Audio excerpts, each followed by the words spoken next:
এই শ্রাবণ মাসটার গুরুত্ব আছে। যারা মায়েরা শিব ঠাকুরকে জল ঢালেন আজকে পরিপূর্ণ সহকারে শুনবেন, ক্লিয়ার শুনবেন, সমস্ত কথা বুঝিয়ে দেব।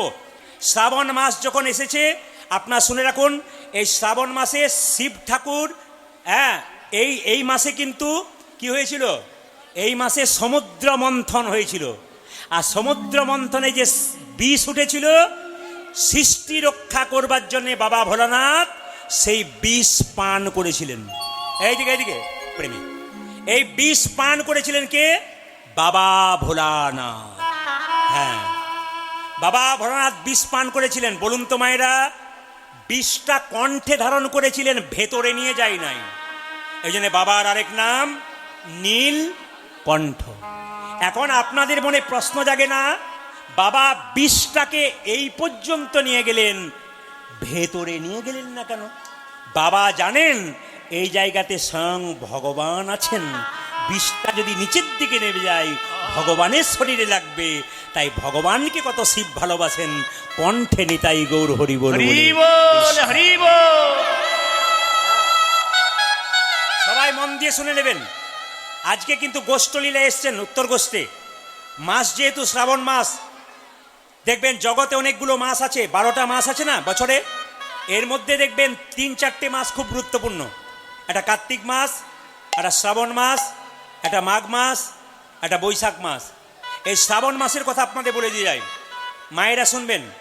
শ্রাবণ মাসে বাবা যেহেতু বিষ পান করেছিলেন, কণ্ঠে বিষটাকে রেখেছেন, দেবতারা মনে মনে ভাবলো, দেবীরা মনে মনে ভাবলো বিষের যে জ্বালা তাতে বাবা ভোলানাথ কষ্ট পাবে। তাই এই মাসে বাবাকে জল ঢেলেছিল, তারা প্রচণ্ড জল ঢেলেছিল। এই জন্যে শ্রাবণ মাসেই জল ঢালার রীতি হয়। এই মাসেই বাবা বিষটা পান করেছিলেন। বিষের যে একটা প্রভাব, জ্বালা, দেবদেবীরা বাবাকে জল ঢেলেছিলেন এই মাসে। এই জন্য সেই অনুযায়ী আমরাও বাবাকে জল ঢালি। শিবলিঙ্গ পুজো করা হয় কেন? শিবলিঙ্গ পুজো করা হয় কেন? শিবলিঙ্গ কিন্তু শিবলিঙ্গ নয়, লিঙ্গ মানে চিহ্ন। লিঙ্গ মানে আপনারা মানে ভাবেন পুরুষের জননেন্দ্রিয়, তা নয়। লিঙ্গ মানে চিহ্ন। যেমন আলপনা একটা চিহ্ন। কিসের চিহ্ন? আলপনা একটা মায়েরা কিসের চিহ্ন? মঙ্গলের চিহ্ন। যেমন নারায়ণের চিহ্ন কি? শালগ্রাম শিলা। যেমন হাঁড়ির মধ্যে আপনার স্বস্তিক রেখা দেন না, স্বস্তিক রেখা আপনার দেন না, এটা হচ্ছে একটা চিহ্ন। সেরকম শিবলিঙ্গ হচ্ছে একটা চিহ্ন। সোমবার দিন বেলপাতা তুলতে নাই, আপনার সোমবার দিনের আগের দিন তুলে রাখবেন, কিন্তু সোমবার দিন বাবাকে বেলপাতা দেবেন, আগের দিন জলে ভিজিয়ে রাখবেন। সবাই লক্ষ্য করুন, বাবা শিব কিন্তু দুর্গাকে, পার্বতীকে কোলে নিয়ে বসে থাকতেন। খুব শুনবেন মন দিয়ে, বাবা ভোলানাথ পার্বতীকে কোলে নিয়ে বসে থাকতেন। তাহলে আপনারা কি ভাবছেন পার্বতীকে খুব ভালোবাসতেন? হ্যাঁ, স্ত্রীকে যে ভালোবাসে সে তো কোলে নিয়েই বসে না, এটা বাইরের কথা। পার্বতীকে কোলে নিয়ে বসে জগৎকে শিক্ষা দিলেন বাবা। দেখবেন প্রথম ভাগবতীয় কথা শুনিয়েছিলেন কাকে বলুন তো? শ্রোতাকে ছিল মা পার্বতী। মা পার্বতী বাবার মুখের কথা শুনেছিল, তার পশুক পাখি শুনেছিল, সুখদেব গোস্বামী হয়েছিল রাসে, আপনারা জানতে পারবেন। তো সবাই লক্ষ্য করুন, তাহলে প্রথম শুনেছিল কে মায়েরা? মা পার্বতী। এই জন্য পার্বতীকে কোলে রাখলো কেন? বাবা বলতে চাইছে যে ভাগবত কথা শোনে, যে হরি কথা শোনে, সে আমার কোলের মধ্যে চিরকাল বসে থাক। তার মানে আপনারা যারা আপনারা যারা হরি কথা শুনছেন, কৃষ্ণ কথা শুনছেন, তারা বাবার কোলেই জায়গা পাবেন, বাবা বলতে চাইছে। আর বাবা বলল ভগবানের চরণে যার জায়গা, আমার মাথায় তার জায়গা। ভগবানের চরণ থেকে কার জন্ম হয়েছে? মা গঙ্গার জন্ম হয়েছে। এই জন্য মা গঙ্গা যেহেতু ভগবানের চরণে থাকে, এই জন্য বাবা ভোলানাথ মা গঙ্গাকে মাথায় করে রেখেছেন। খুব সুন্দর সুন্দর কথা শিব পুরাণ থেকে নিলে আপনারা বুঝতে পারবেন। প্রত্যেকটি শাস্ত্রের রেফারেন্স দিয়ে আপনাদের সামনে বলে যাব, মন দিয়ে শুনে নেবেন মায়েরা। এই যে আপনারা শ্রাবণ মাসে জল ঢালছেন, কিছু মনে করবেন না। জল ঢালার রীতি কিন্তু নিয়ম আছে। আপনি একটা ঘটি নিয়ে গিয়ে জল ঢেলে দিলেন তা নয়। পূর্ব দিকে মুখ করে জল ঢালতে নাই। শিবলিঙ্গে যখন জল ঢালবেন আপনার আগামীর 3য় এবং 4র্থ সোমবার, মাথায় রাখবেন যা করেছেন পূর্ব দিকে মুখ করে কিন্তু জল ঢালবেন না। কেন? পূর্ব দিকটা বাবার প্রবেশদ্বার, ওই জন্য পূর্ব দিকে জল ঢালতে নাই। সবচাইতে ভালো যদি উত্তর দিকে মুখ করে জল ঢালতে পারেন। সবাই লক্ষ্য করুন, বাবাকে জল ঢালতে পারেন পিতলের পাত্রে, কিন্তু মাথায় রাখবেন মায়েরা, তামার পাত্রে কিন্তু দুধ, ঘি, দই বাবাকে দেবেন না। তামার পাত্রে জল দিতে পারেন, কিন্তু ভুল করে যদি কেউ তামার পাত্রে বাবা শিবলিঙ্গে বা বাবার গায়ে যদি আপনারা দুধ, ঘি, দই দেন, তবে বিষের তুল্য হয়ে যায়। তামার মধ্যে বিষ, তামার মধ্যে যদি কেউ জল খায় তামার পাত্রে, সেটা ভালো, কিন্তু মাথায় রাখবেন তামার পাত্রে জল বাবাকে দেওয়া যায়, দুধ, ঘি, দই এগুলো কিন্তু কিচ্ছু দেওয়া যাবে না। সবাই লক্ষ্য করুন, যে যেখানে বসে আছেন, বাবাকে আপনারা সবচাইতে ভালো হয় যদি আপনারা মানে চাঁদির পাত্রে দিতে পারেন, মানে রূপোর পাত্রে। তা রূপো কেনার পয়সা তো সবার নেই, বাবা অল্পতেই সন্তোষ, ওই জন্য বাবার নাম আশুতোষ। যদি না পারেন একটা মাটির পাত্রে দেবেন, তাতেই বাবা খুব খুশি হয়ে যায়। সবাই লক্ষ্য, পিতলের পাত্রে জল দেবেন, তাতে বাবা খুব খুশি হয়ে যায়। পিতলের বালতি, পিতলের ঘটি দিয়ে আপনি জল দিতে পারেন। এবার বাবাকে বেলপাতা কটা দেবেন, সবাই লক্ষ্য করুন, বাবাকে বেলপাতা কটা দেবেন। যদি বেলপাতা চূর্ণ থাকে, মানে বেলপাতা আপনার এলাকায় পাওয়া যায় না, কোথাও থেকে আপনি বেলপাতা গুঁড়ি করে এনেছেন, পাতা চূর্ণ, ওটাতেই বাবা সন্তুষ্ট হয়ে যায়। ছেঁড়া পাতা দিলেও বাবা সন্তুষ্ট হয়, কেন? বাবা অল্পতেই সন্তোষ, এই জন্য বাবার আরেক নাম আশুতোষ। যদি আপনার এলাকায় প্রচুর বেলপাতা থাকে, তাহলে সবচাইতে ভালো হয় 3টে বেলপাতা বাবাকে দেবেন। তার চাইতে আরও ভালো হয় বাবাকে যদি 11টা বেলপাতা দেওয়া যায়, যদি আপনার সম্ভব হয়। 11টা বেলপাতা কেন দেবেন? বাবার আরেক নাম রুদ্রদেব, তাই বাবাকে 11টা বেলপাতা দিলে বাবা খুব খুশি হয়ে যায়। বাবা শিবকে লক্ষ্য করবেন, তিনি হচ্ছেন পরম বৈষ্ণব, তাই পরম বৈষ্ণবের সেবা এই মাসে যে করতে পারে তার লাভ আছে। শুনবেন মায়েরা, পরম বৈষ্ণবের সেবা এই মাসে যে করতে পারে তার কিন্তু লাভ আছে। বাবার হাতে আছে কি? রুদ্রাক্ষের মালা, ভেতরে আছে কি? কৃষ্ণ তত্ত্ব, আর জিহ্বায় আছে কি? ভগবানের নাম। বাবা হচ্ছেন দ্বাদশ বৈষ্ণবের মধ্যে পরম বৈষ্ণব। এবার আপনাদের বলে যায়, যে যেখানে বসে আছেন একবারে মন দিয়ে শুনবেন, বাবা শিবের প্রসাদ দেখবেন অনেকে খায় না। অনেক বৈষ্ণব আছেন যারা বাবা শিবের প্রসাদ পান না। শুধু বৈষ্ণব নয়, শিব পুরাণ পড়বেন, বরাহ পুরাণ পড়বেন, নারদ পুরাণ পড়বেন। আমি প্রত্যেকটি বইয়ের রেফারেন্স দিয়ে দেবো আপনাদের সামনে, ইউটিউবের মাধ্যমে প্রচুর মানুষ শুনতে পাচ্ছে, তারা তো যাচাই করে দেখবে। শিব পুরাণ এবং নারদ পুরাণ এগুলো পরিষ্কার, বরাহ পুরাণ পরিষ্কার করে বলছে, আগ্রাহায়ম নচগ্রাহয়ম শিব নৈবেদ্যম পত্রং পুষ্পং ফলং জলং। তার মানে কি? শিবকে দেওয়া পুষ্প, ফুল, জল, প্রসাদ কোনোটাই মানুষের গ্রহণ করা চলবে না।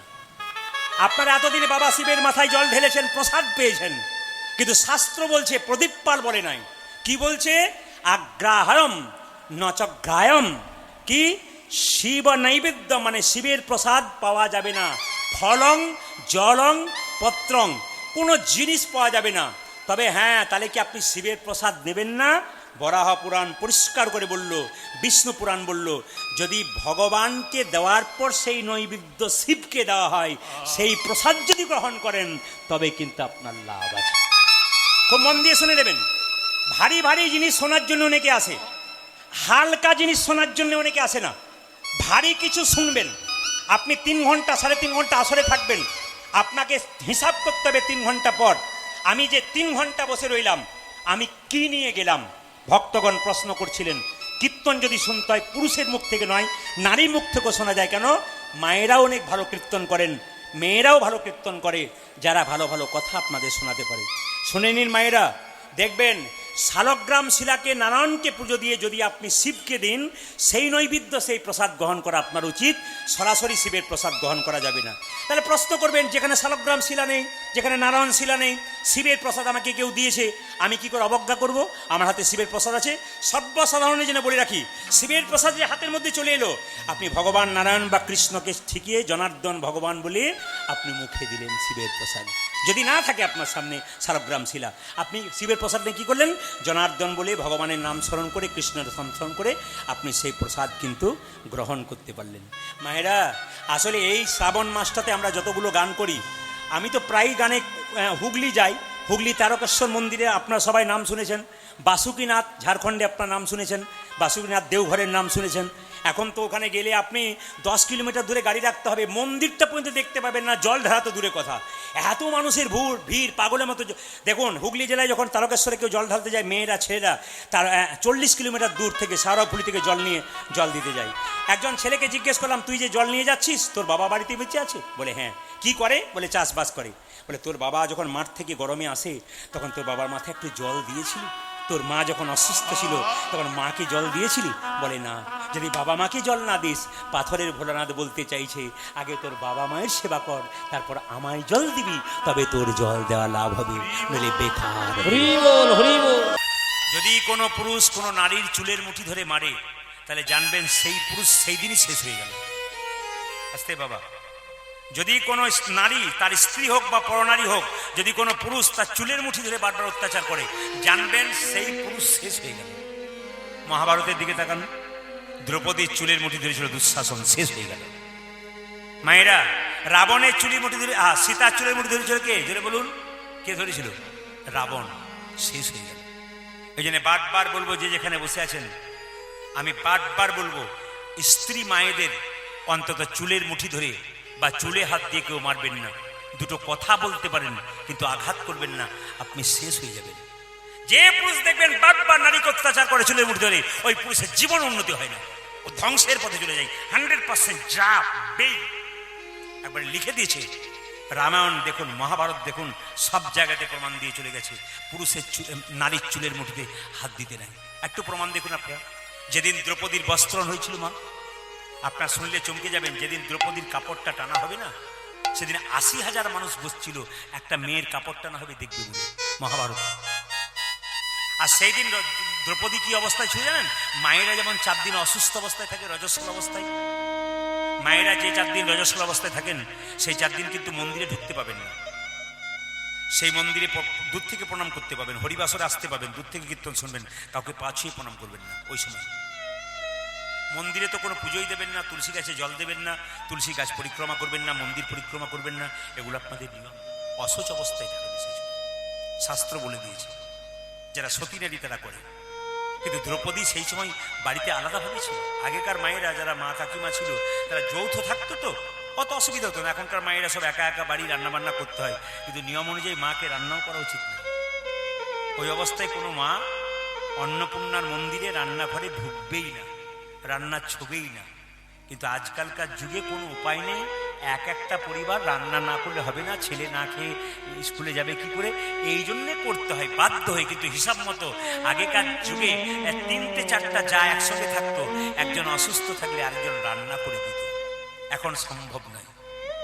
যেদিন দ্রৌপদীর বস্ত্রণ হয়েছিল মায়েরা, সেদিন দ্রৌপদী রজস্বল অবস্থায় ছিল, আর সেই অবস্থায় কিন্তু তার চুলের মুঠি ধরেছিল।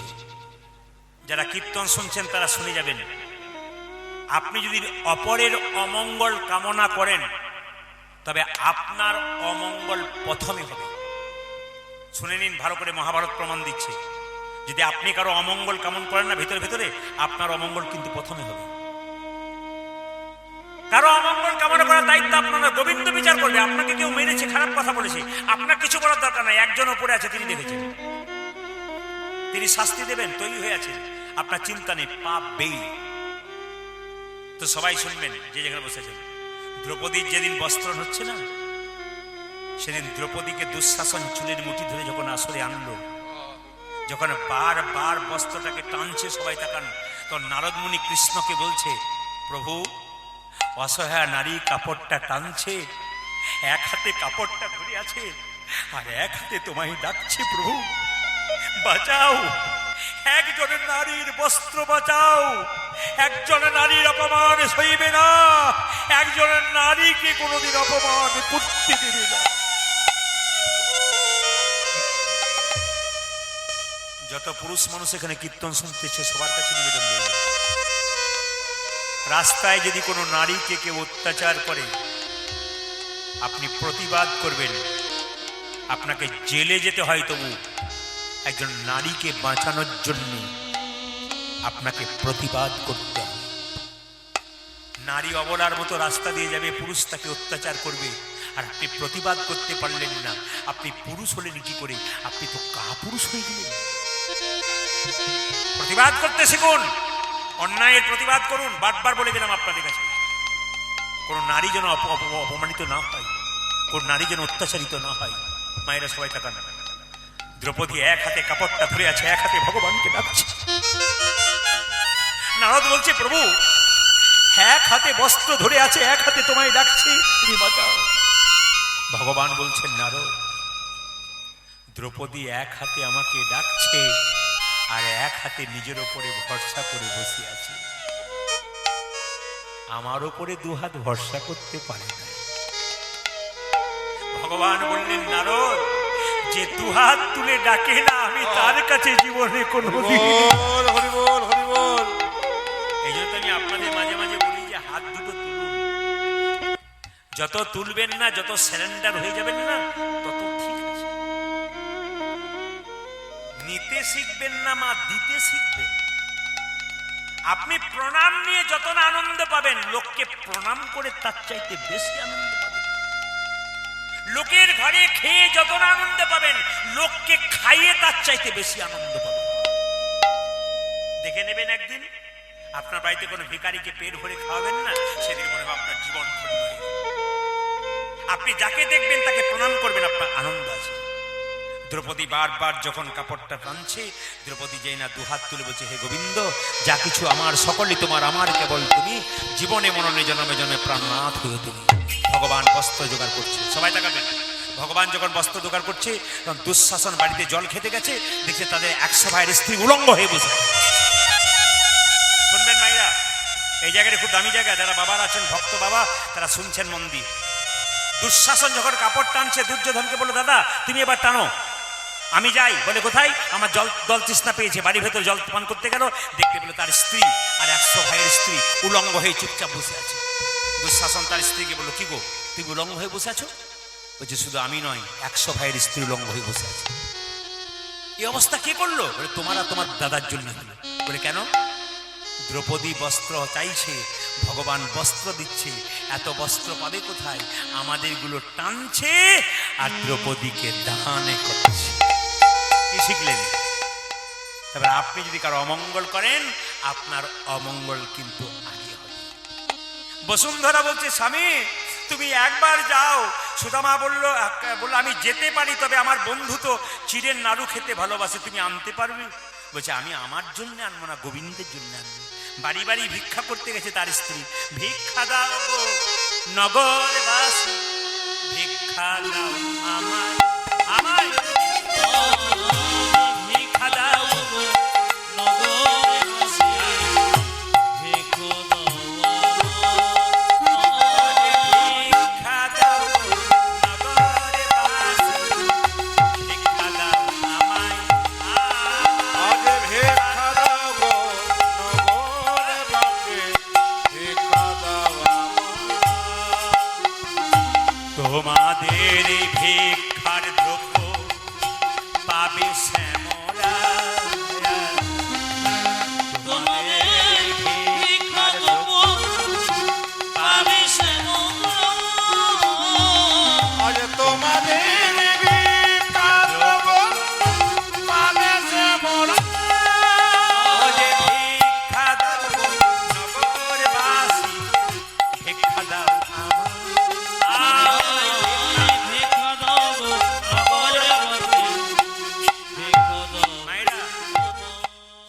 আমি বলে দিই, রামচন্দ্র 14 বছরের জন্য বনবাসে গেল।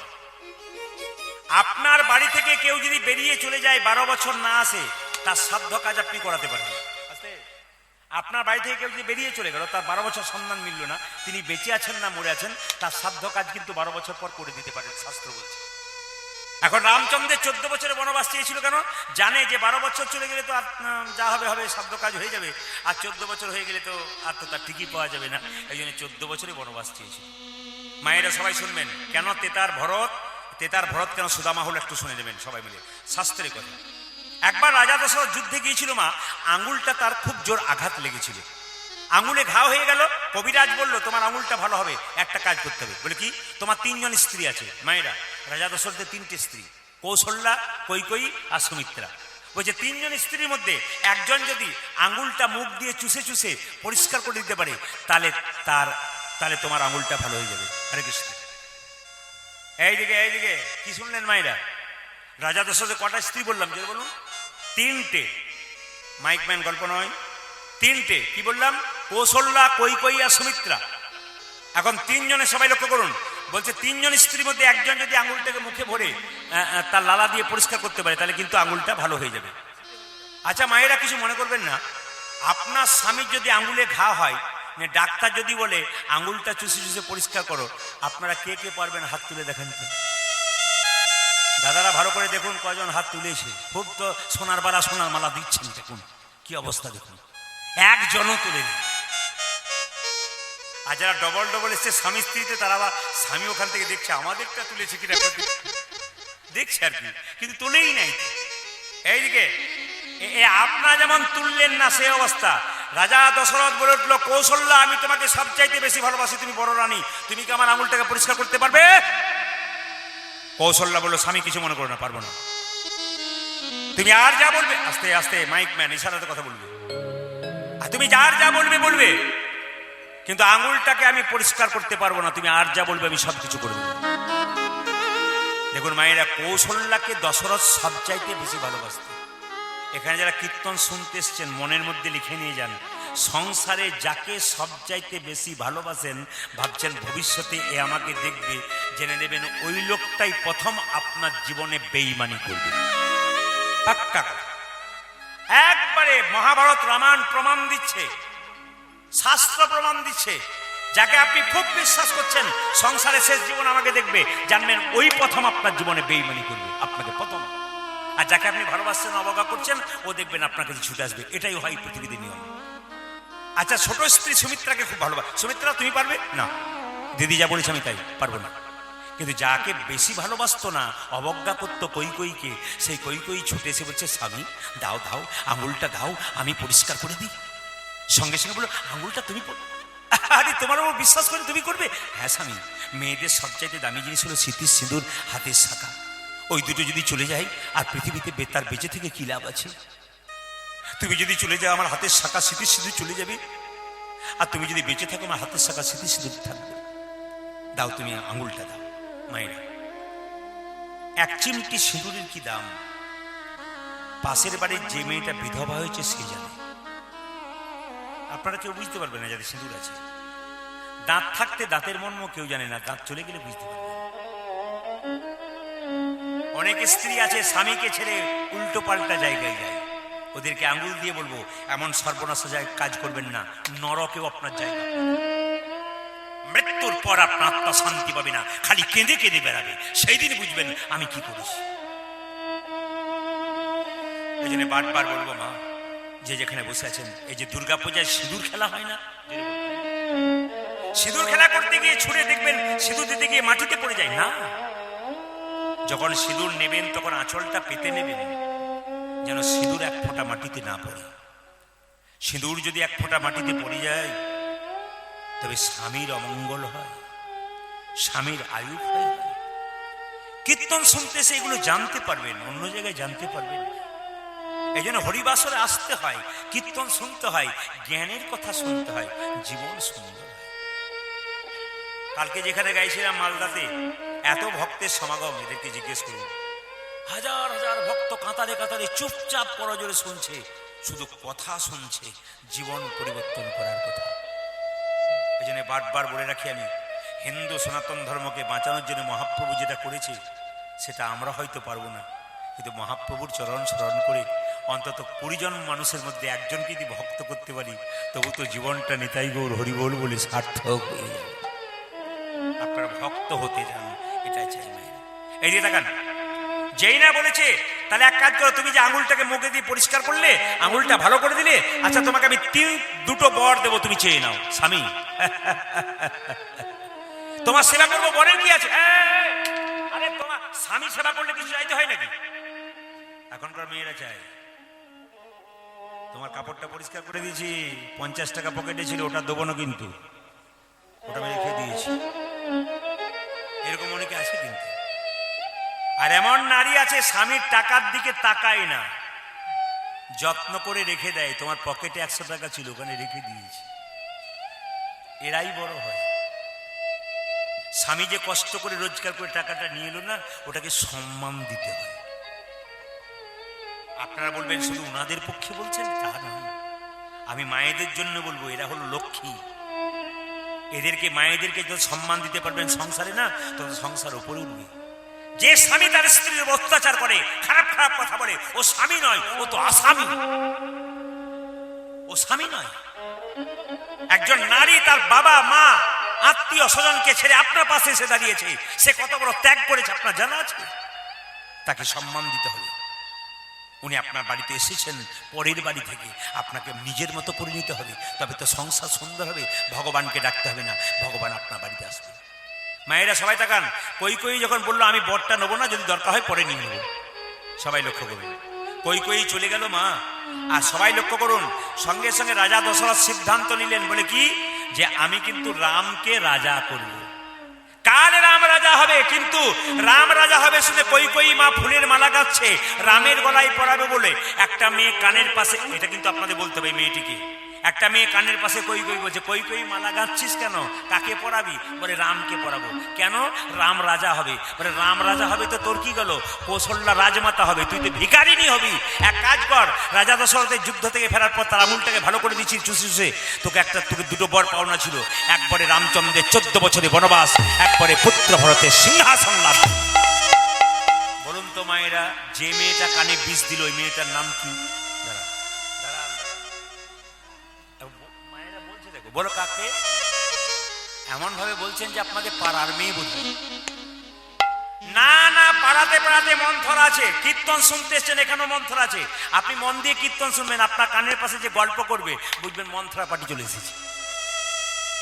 দেখবেন হরিনাম যে শুনবে সে কারো দিকে তাকাবে না, চুপচাপ শুনে নেবে। বুদ্ধিমান যারা, বুদ্ধিমতী যারা, চুপচাপ শুনবে, কে পাশ থেকে কোথায় কি করছে ওই দিকে তাকাবে না, শুনে নিয়ে চলে যাবে। আসল পাকা লোক যারা। এই জন্য আপনাদের কাছে নিবেদন রইল মায়েরা, বিষ নেবেন না কানে। আপনি সংসারে স্বামীকে, পুত্রকে, কন্যাকে, শ্বশুর মশাইকে, শাশুড়ি মাকে খুব সম্মান দিচ্ছেন, আনন্দে সংসার করেছেন, পাশের বাড়ির মেয়েটা ভালো লাগবে না, আপনার কানে কানে বলবে তোরা তো খাটাখাটির কি দরকার, ওরা খালি বসে বসে খাবে, তুই খেটে মরবি। তার মানে আপনার কানে বিষ দিচ্ছে, ওই বিষ নেবেন না। হরিনাম নামক অমৃত নেই। এ সংসারে কেউ যদি বিষ খায়, সংসারে যদি বিষ খায় মা, হসপিটালে গেলে বেঁচে যেতে পারে, কিন্তু কানে যদি কেউ বিষ নেয় ও তো মরবে, গোটা সংসারটাকে নিতাই গৌর হরি বলবে। এই জন্য বলবো, কানে কারো বিষ নেবেন না, অমৃত নেবেন, দেখবেন আপনার জীবন সুন্দর। যেখানে হরি কথা কৃষ্ণ কথা হয় সেখানে যেতে হয়। রামচন্দ্র রাজা হবে মায়েরা, তখন সঙ্গে সঙ্গে কই কই রাম দশরথকে বললো, স্বামী আমার দুটো বর পাওনা ছিল, আজকেই দিতে হবে। রাজা দশরথ বললো, বা বা বা, আজ আমার রাম রাজা হবে, তুমি কি চাইবে বলো? আমার প্রথম বর পুত্র ভরতের সিংহাসন, আমার দ্বিতীয় বর রামচন্দ্রের 14 বছরের বনবাস। কই কই কই কই, তুমি যদি আমার চাইতে ছোট না হতে তোমার পা ধরে আমি কাঁদতাম। আমার রামকে তুমি বনবাসে পাঠিয়ে দিও না। রাম যদি বনে চলে যায় আমি কি নিয়ে বেঁচে থাকবো? তুমি আর যা চাইবে চাও। আমি যা বলেছি তাই চেয়েছি। দুটো বর পাওনা ছিল, আমাকে দিয়ে দাও।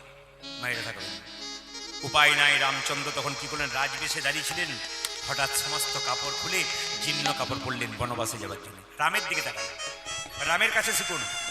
রাজা হবে বলে তাতে আনন্দ নাই, আর বনবাসে যাবে তার জন্য দুঃখ নাই। এ সংসারে যার অনেক টাকা হয় তাতেও তার আনন্দ নাই, আর চলে গেলেও দুঃখ নাই। ইনি তো মানুষ, ইনি জানেন খালি হাতে এসেছি, খালি হাতে যাব, শুধু রেখেই যাব। কে ভোগ করবে কে জানে, কিন্তু রেখেই যাব। জোরে বলুন মায়েরা, রাধে রাধে। আরো জোরসে বলনা পড়েগা, दोनों हाथ उठा के बोलो राधे राधे, दोनों हाथ उठा के बोलो राधे राधे। मायरा, রামচন্দ্র 14 বছরের জন্য বনবাসে গেল। সেই সময় ভরত কিন্তু মামার বাড়িতে ছিল, ছুটে এসে কই কই বলল, মা তুমি রামচন্দ্রকে 14 বছরের বনবাস পাঠিয়েছো, তোমাকে বন্দি করে রাখলাম। 14 বছর তোমাকে মা বলবো না।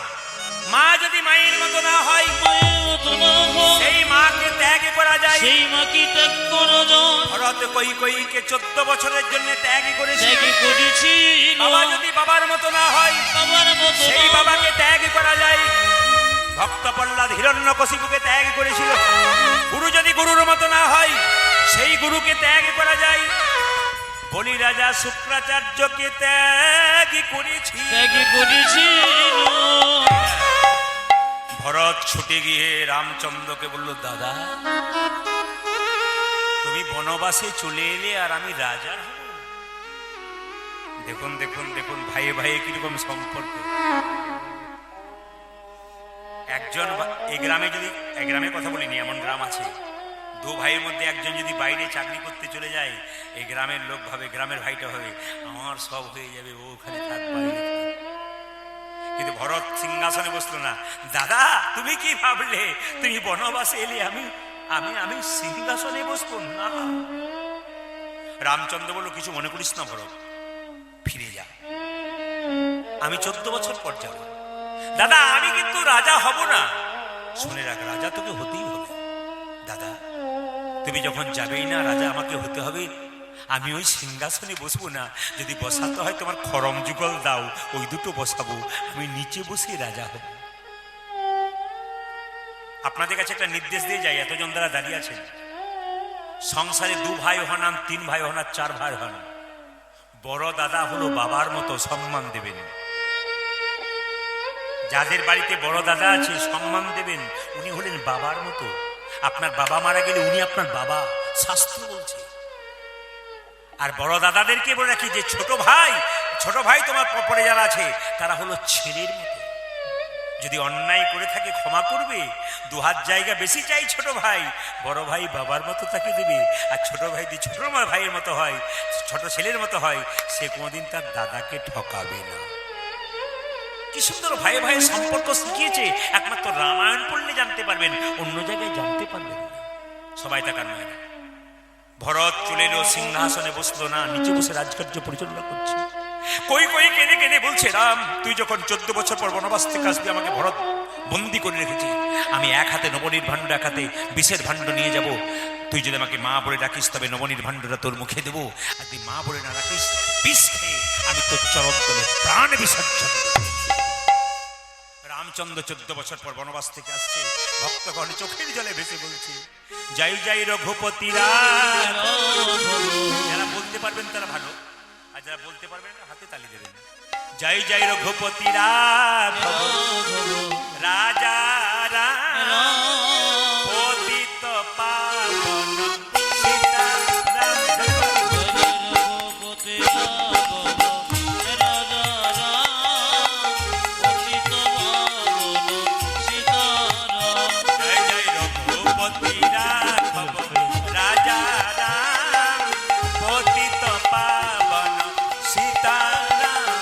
জয় জয় রঘুপতি রাঘব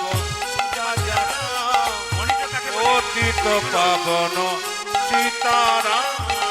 ঈশ্বরী আল্লাহ তেরো নাম, সাবেক সুমতি রে ভগবান।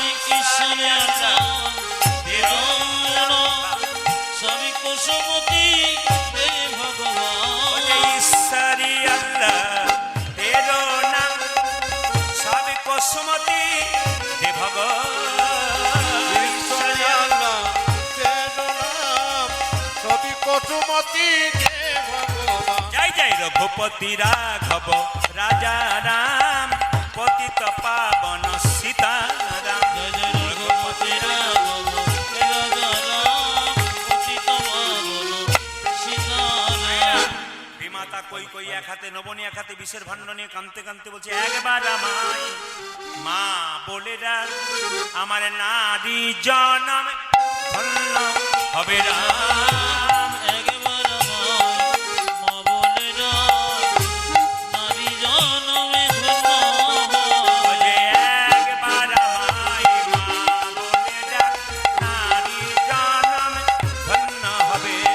একেবারে জামাই মা বলে ডাক, নারী জন ধন্য হবে।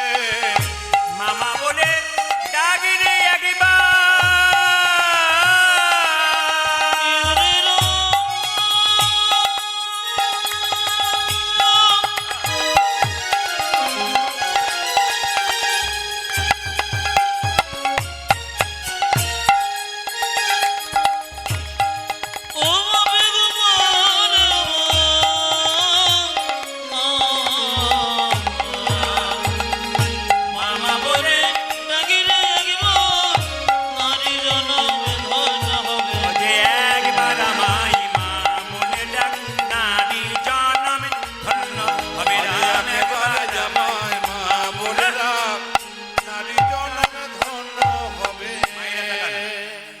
যারা গুরুমন্ত্র নেন নাই তাদের কাছে নিবেদন রইল প্রদীপ পালের, ভালো গুরু দেখে আপনারা দীক্ষা নিয়ে নিন। হরে কৃষ্ণ। যারা গুরুমন্ত্র নেন নাই তারা ভালো গুরু দেখে আপনার দীক্ষা নিয়ে নিন। কেন বলুন তো? যারা দীক্ষা নিয়েছেন তারা গোবিন্দকে দিয়ে খাবেন, তবে তার দীক্ষা নেওয়া সার্থক, নইলে গুরুমন্ত্র নেওয়া বেকার হয়ে গেল। যিনি গুরুমন্ত্র নিয়েছেন সকালবেলা স্নান করে গোবিন্দকে আগে দেবে তবে খাবে, তিনি দীক্ষা নেওয়া সার্থক। আর যিনি নিজেই খেলেন গোবিন্দকে দিলেন না, ওনার গুরুমন্ত্র নেওয়া কিন্তু গোটাই বেকার। তবে গুরুমন্ত্র নেবেন, রামকৃষ্ণদেব বলেছে যার তার কাছে গুরুমন্ত্র নিও না। ব্রজে একটা কথা আছে, পানি পিও ছানকে আর গুরু করো জানকে। জল খাবে ছেনে আর গুরু করবে জেনে। আপনাদের গ্রামে একজন গুরুদেব এসছে, 50 জন গুরুমন্ত্র নিলে আপনিও তার দলে চলে গেলেন, বিচার না করে নিলেন। একটা বাজার থেকে 50 টাকা জিনিস কিনতে যাবেন, 5 বার চিন্তা ভাবনা করছেন কিনবো কি কিনবো না। সেরকম যার কাছ থেকে গুরুমন্ত্র নেবেন আপনাকে ভাবতে হবে যে আমি ঠিক গুরুমন্ত্র নেবো কিনা, মানে গুরু বটে কিনা ঠিক। কেন বলুন তো? না, শাস্ত্রে বলেছে অজ্ঞান তিমিরান্ধস্য জ্ঞানাঞ্জন শলাকায়। তার মানে কি? আমাদের অজ্ঞান আধার দূর করে জ্ঞানের শলাকা দিয়ে। তা গুরুর যদি নিজেরই জ্ঞান না থাকে তাহলে আপনার অজ্ঞান আধার দূর করবে কি করে? এই জন্য গুরুকে শিক্ষিত হতে হবে। কেন বলুন তো মায়েরা? আপনি একটা ডাক্তার দেখাতে যাবেন, শরীর খারাপ হয়েছে, তাহলে পাকা ডাক্তার দেখাবেন তো রোগ সারবে, আর কাঁচা ডাক্তার দেখাবেন তো রোগ বাড়বে। গুরু পাকা করবেন তো জীবন সুন্দর হবে, আর গুরু কাঁচা করবেন তো জীবন নিতাই গৌর হরিবল হয়ে যাবে।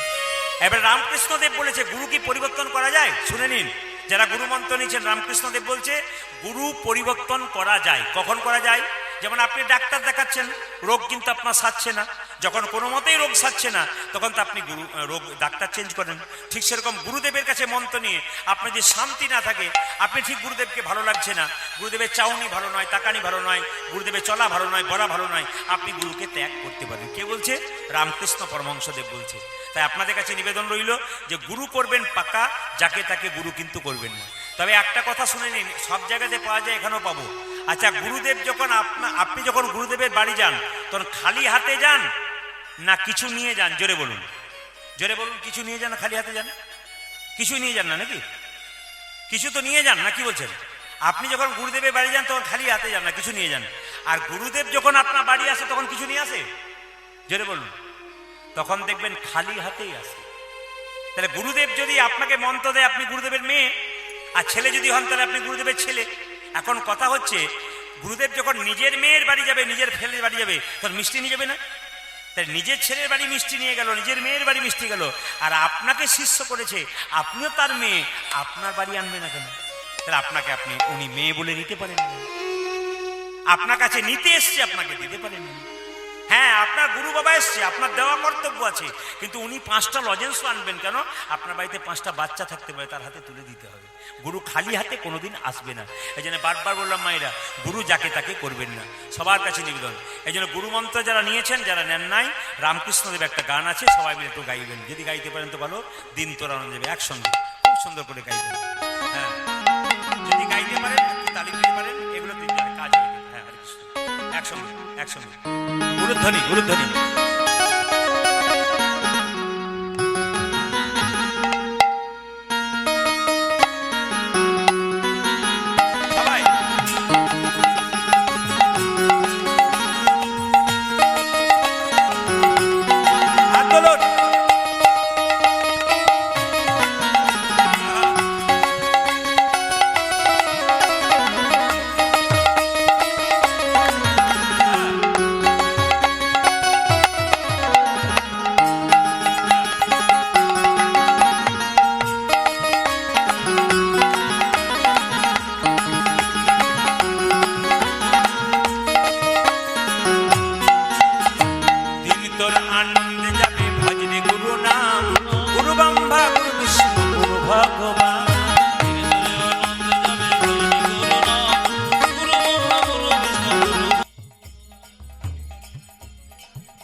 তাহলে বিমাতা কই কই এক হাতে নবনীর ভাণ্ড, এক হাতে বিষের ভাণ্ড নিয়েছে। রামচন্দ্র 14 বছর পরে বনবাসে এসেছে। বিমাতা কই কই বনবাস থেকে আসছে, রামচন্দ্রকে দেখে বলল রাম। সঙ্গে সঙ্গে রামচন্দ্র বিমাতা কই কই জড়িয়ে ধরে বলল মা তুমি কেমন আছো? নবনীর ভাণ্ড মুখে দিল, বিষের ভাণ্ড মাটিতে ফেলে দিল। কেঁদে কেঁদে বলছে ওরে রাম তুই আমায় কথা দে, এ জন্মে এ যুগে তুই আমার গর্ভে জন্ম নিতে পারলি না, তুই আমায় কথা দে, আমার গরিবে জন্মে নিয়ে আমার স্তনদুগ্ধ পান করে তুই আমার মনোবাসনা পূর্ণ করবি। রামচন্দ্র বলল মা গো এ যুগে তো হবে না, আগামী দাপরে কংসের কারাগারে জন্ম নেব, আমার নাম হবে কৃষ্ণ, তুমি হবে দৈবকী, তোমার গর্ভে জন্ম নেব কিন্তু তোমার স্তন পান করতে পারবো না, তবে তোমার গর্ভে জন্ম নিয়ে তোমার স্তন পান করে তোমার মনোবাসনা পূর্ণ করব। যেদিন নদিয়াতে তুমি হবে সচী মাতা, আমি হব গৌরী মায়েরা। সবাই লক্ষ্য করুন, রামচন্দ্র বনবাস থেকে ফিরে এসেছে, ভরতের কাছে গিয়ে বলছে ভাই ভরতের তুই যে এত বড় ত্যাগ করলি, আমি 14 বছর বনে ছিলাম, তুই সিংহাসনে না বসে নিচে বসে রাজ কার্য পরিচালনা করলি, আমি তোকে আশীর্বাদ করলাম, পরের জন্মে আর তোকে ভাই রূপে আমি জন্ম দেব না, তুই আমার বন্ধু রূপে জন্ম নিবি, তাই গৌর হরিবল সুদামা হয়ে জন্ম নেবে, বন্ধু রূপে জন্ম নিবি। ভরত রে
এই হলো সুদামা, যে দাপরে ত্রেতা যুগের ভরত ছিল।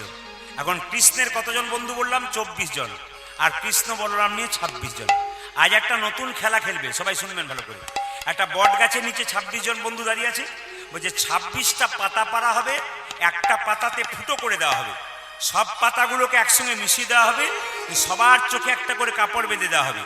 এখন ছিদ্র করা মানে ফুটো করা পাতাটা যার ভাগ্যে পড়বে তার কাঁধে সবাই একবার চাপবে আর একবার নামবে। আচ্ছা বলুন তো মায়েরা, ছিদ্র করা পাতাটা কার কপালে পড়তে পারে? জোরে বলুন। বাহ বাহ, আপনারা এত জানেন দেখলে আমি তো আসতামই না, বাইনা নিতামই না, কথা আগে থেকেই জানি, খুব ভালো। কিন্তু এটাই চাই, প্রতিটি জায়গাতে বলতে পারে, এটাই খুশি। এই দিকে তাকাবে। তাহলে এখন দেখুন কে পায় ছিদ্র করা পাতাটা। ভগবান শ্রীকৃষ্ণ খেলা করছেন। কিভাবে খেলা করছেন? সখাদের সঙ্গে। কানাই খেলিছে বিনোদ খেলা গো, কানাই খেলিছে বিনোদ খেলা, খেলিছে বিনোদ খেলা, খেলিছে বিনোদ খেলা, কানাই খেলিছে বিনোদ খেলা, কানাই খেলিছে বিনোদ খেলা। ও কানায় খেলিতে বিনোদ খেলা, গো কানায় খেলিতে বিনোদ খেলা। ঘটি তটে ঘটি গায়ে রাঙা মাটি, ঘটি তটে ঘটি গায়ে রাঙামাটি, কোটি তটে ঘটি, গায়ে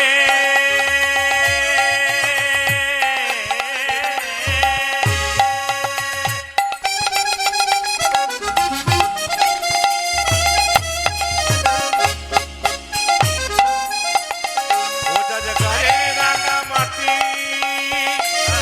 কোটি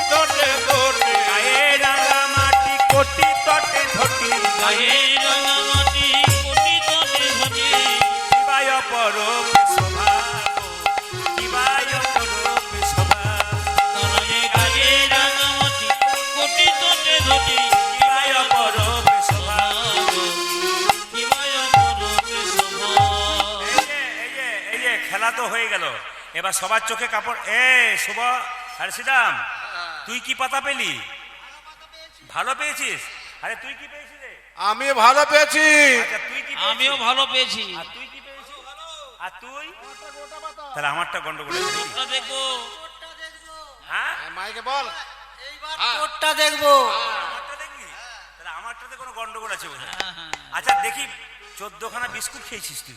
নৌকায় নাই। কত? না খেয়েছেন জেনে বলুন মাই। আচ্ছা দেখবো এবার, হ্যাঁ, কে কাঠটা সিদ্ধ করা হতে পারে। দেখুন তো আমারটা কি হলো। কানাই বলছে দেখ দেখ দেখ দেখ দেখ দেখ দেখ দেখ দেখ। কানাই চোর, কানাই চোর, কানাই চোর, কানাই চোর, চোর। চোর কানাই। আমি ননি চুরি করি, তোরা খাস না? হ্যাঁ খাই। তাহলে যে চুরি করে সেও চোর, আর যে খায় সেও ডাকাত। আচ্ছা কিছু মনে করবেন না, এ সংসারে অনেক চোর দেখতে পান না আপনারা? চোর দেখতে পান না? হ্যাঁ, যে চুরি করে সেও চোর, আর যে চুরি করা জিনিস খায় সেও যেটা বলুন সে ডাকাত নাকি? সে কে? সেও চোর। এখন যে না কৃষ্ণকে চোর বলেছে, কৃষ্ণ বলছে দেখ দেখ কিছু মনে করিস না, আমি চোর সাজলাম বাবা।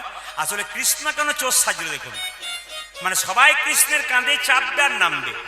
কৃষ্ণ মনে মনে ভাবছে সুদামার সুদামারে, তোরা তোর প্রতিদিনই খেলা করতে করতে আমাকে কাঁধে নিস, আর আমার চরণে বুকে ধরে ধরে বারবার কেঁদে উঠি। আমি তো তোদের চরণে কোনোদিন বুকে নিতে পারি না। আমি চোর হলাম কেন জানিস? আমি চোর হলাম কেন জানিস? আজকে সবাইকে কাঁধে চাপাবো। তোরা তো আমার ভক্ত, তোদের চরণ ধুলি আমি বুকে নেব, দেখবো তোদের চরণ ধুলিতে কত আনন্দ আছে। এই সুদামা, তুই আগে চাপ, আগে চাপ। বাবা কিছু মনে করবেন না, সুদামা আগে চেপেছে, একটা পা পেছন দিকে, একটা পা সামনের দিকে। কৃষ্ণ বলছে ওরকম করে চাপলে হয়? আরে দুটো পা সামনের দিকে দিই। সুদামা বুঝতে পারেনি, সুদামার চরণ ধরিয়ে কৃষ্ণ বারবার যখন কাঁদছে, কৃষ্ণের চোখের জল সুদামার পায়ে। সুদামা বলছে কানাই কিছু মনে করিস না, তুই আমাকে নামিয়ে দে। বলে কেন? আমি বুঝতে পারছি তুই তো কোনদিন কাঁধে চাপাস না, তুই আজকে চাপাচ্ছিস, তোর বড় কষ্ট হচ্ছে, তুই সবার কাঁধে চাপিস। আমি বুঝতে পারছি তোর কষ্ট, তো আমি বুঝি, আমাকে চাপিয়েছিস, তোর কষ্ট হচ্ছে, নামিয়ে দে। কেন নামাবো? তোর চোখে জল, দেখ আমার পা ভিজে গেল। বলছে সুদামা রে, এই জগতে মানুষ দুবার কাঁদে, একবার সুখে কাঁদে, একবার দুঃখে কাঁদে। সুখের কান্না দুঃখের কান্না কেমন? ছেলে মরে গেল, মেয়ে মরে গেল, মা মরে গেল, তখন কাঁদি, দুঃখের কান্না। আর যখন সুখের কান্না কখন? ছেলে যখন পরীক্ষায় পাস করে চাকরি পেয়ে গেল, তখন সুখের কান্না কাঁদে। কৃষ্ণ বলছে শোন, আজকে তোকে কাঁদে নিয়ে না, আমি আজকে সুখের কান্না কাঁদছি, আমি তো কোনোদিন তোকে কাঁদে দিতে পারি না, এই জন্যে। এই সুদামা ভালো করে চাপ। সুদামা চেপেছে, কৃষ্ণ তাকে নিয়ে ছুটে ছুটে চলে যাচ্ছে। সুদামা বলছে দাদা পড়ে যাবো, পড়ে যাবো, পড়ে যাবো। কৃষ্ণ কি বললো দেখুন, ওরে সুদামা ধরার মতো ধর, এই জগতে যে আমাকে ধরার মতো ধরতে পারে তার কোনোদিন পড়ার ভয় নেই, তাই গৌর হরি গৌর বলে। তার মানে কি বুঝলেন মায়েরা বা বাবারা, যারা কীর্তন শুনতে এসছেন, কৃষ্ণকে যদি ঠিক ধরতে পারেন তাহলে পড়ার ভয় আপনার জীবনে থাকবে না। এখানে দাঁড়িয়ে পড়ে গেলাম, কৃষ্ণকে যদি ঠিক ধরতে পারেন, চলতে ফিরতে খেতে শুতে যদি কৃষ্ণ নাম করতে পারেন, তাহলে কিন্তু আপনার পড়ার ভয় নেই। একটা কথা আমি আপনার বলবো, মা হলো মাটি আর বাবা হলো বীজ। দেখুন আপনার চাষিবাসী মানুষ, মাটি যদি ভালো হয়, বীজ যদি ভালো হয়, গাছ ভালো হবে না? তা বাবা যদি মাটি হয় আর মা যদি, বাবা যদি বীজ হয়, মা যদি মাটি হয়, তাহলে ফসল তো ভালো হবে। দেখবেন যে বাবা খুব কৃষ্ণ ভক্ত হয়, আমি দাঁড়িয়ে এখানে গ্যারান্টি দিয়ে গেলাম, যারা কীর্তন শুনছেন, যে বাবা দেখবেন যে বাবা খুব কৃষ্ণ ভক্ত হয়, আমি আসলে দাঁড়িয়ে বলে গেলাম আপনাদেরকে, আপনার বয়সকালে আপনার ছেলে উল্টো জায়গায় বসবে না, হরিনামেই বসবে। কেন? আপনার রক্তে হরিনাম আছে, আপনার ছেলে উল্টো পাল্টা জায়গায় বসবে না, হরিবাসরে বসবে। এই যে কম বয়সে ছেলেরা যারা কীর্তন শুনছে বা আপনারা কীর্তন শুনছেন, আপনার বাপ ঠাকুর দ্বারা হরিনাম শুনেছিল, তাদের রক্ত আপনার শরীরে আছে বলেই শুনতে পাচ্ছেন। আর যাদের নাই তারা ঘুরে ঘুরে বেড়াচ্ছে, উঠছে আর বসছে, এদের শরীরে নাই, এই জন্য পাচ্ছেন। সবাই লক্ষ্য করুন, যেই না সুদামাকে কাঁদে নিয়েছে কৃষ্ণ, সুদামা রে লইয়া কৃষ্ণ ছুটিতে লাগি, সুদামা কৃষ্ণ ছুটিতে লাগিল, সুদামা রে লইয়া কৃষ্ণ ছুটিতে লাগিলা, সুদামা রে লইয়া কৃষ্ণ ছুটিতে লাগিল, পঙ্কয়াম্ব বৃক্ষতলে আসিয়া দাঁড়াইলা, আজি পঙ্কয়াম্ব বৃক্ষতলে আসিয়া দাঁড়ালো, পঙ্কয়াম্ব বৃক্ষতলে আসিয়া দাঁড়াইলা। ওই একটা পক্ষ আমরা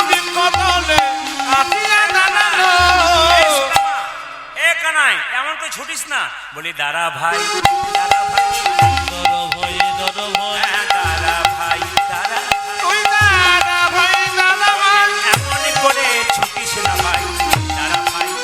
ওরে কানাই মনে করে ছুটিস না ভাই, দর ভয়ে দর হ্যাঁ, ভয় হ্যাঁ, এমন করে ছুটিস না ভাই, দাঁড়া ভাই, দাঁড়া ও ভাই। তুই এমন করে ছুটে না দাদা ভাই দাদা ভাই পক্কয়াম্ব বৃক্ষতলে আসিয়া দাঁড়াই, ওই যে পঙ্গয়াম্ব বৃক্ষ ধরে আসে দাঁড়ানো এ পক্কয়াম্ব বৃক্ষতলে আসিয়া ওই দাঁড়াই। একটা পক্ষ আমরা বিপদে আপিয়া দাঁড়ানো মায়েরা, পাকা পাকা আম পেকেছে। সুদামা বলছে কানাই দাঁড়া দাঁড়া দাঁড়া দাঁড়া, আম পেকেছে।